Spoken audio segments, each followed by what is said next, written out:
Hey guys, so I have an unknown parentage case for you today. He's looking to identify his birth father, and he was raised by a stepfather when he was about 5 or 6 years old. That was a really good dad to him, but he's just wanting to identify who his birth father was.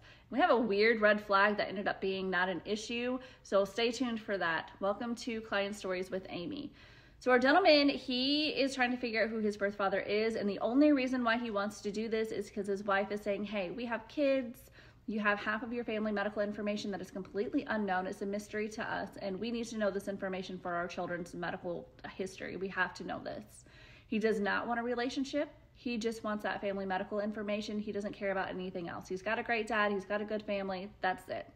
So the weird red flag thing is he just mentioned in passing, yeah, I always thought I was born in Pittsburgh until I was 22 years old and learned that I was actually born in Cleveland. He had no clue he was born in Cleveland, Ohio, literally until he was 22 years old. Crazy. And I did check to see if mom was his mom, and mom most definitely was his mom. I checked because it's weird to not know where you're born until you're 22 years old. So that was a weird thing. But anyway, we get to the DNA matches. We get them sorted out. We start adding the DNA matches to the tree. We identify a most recent common ancestor. We start reverse engineering that tree downwards to the biological father's generational line where he should kind of fit in. And we get to the grandparents. We identify them and approve both of their sides of the line. So one of those sons is going to be the biological father. And they had 4 children, 4 sons.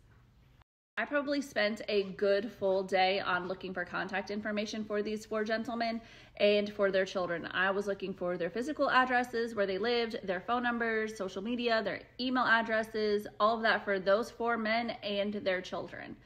So again, I sent all of that over to the client. The client kind of just looked at it for a good day or two before he decided to reach out. He didn't know what to say, so I kind of helped him on what I would say if I was in that situation.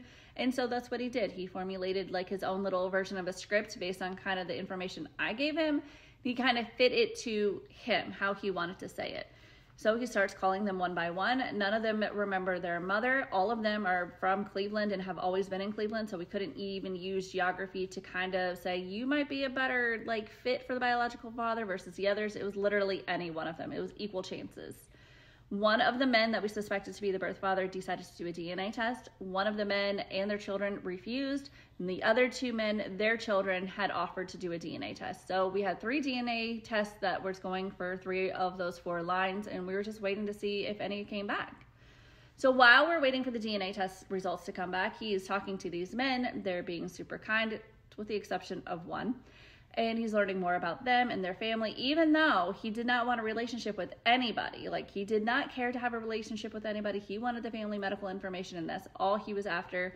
But this process kind of proved to be a little different for him, a little more heartwarming, I guess maybe is the right word for it, than what he expected. He ended up building a bond with this family line, and he continued to build this bond.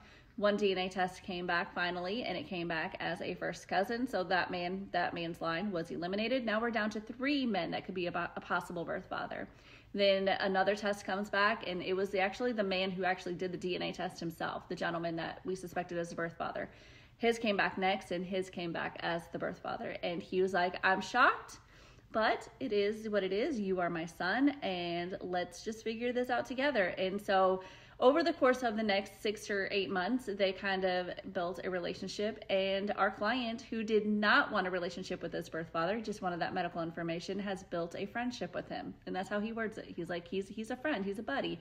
He learned that they had so much in common that it was hard for him to separate. You are just somebody who basically gave sperm to my mother, and I'm a result of that interaction. He said it was hard for him to go from that and to talk to this gentleman and have things in common and actually like him, to just like not have a relationship with him. So he has a good relationship with his birth father and his siblings, and it's been great. He loves it, and he is now basically gave this gentleman grandkids because he didn't have any.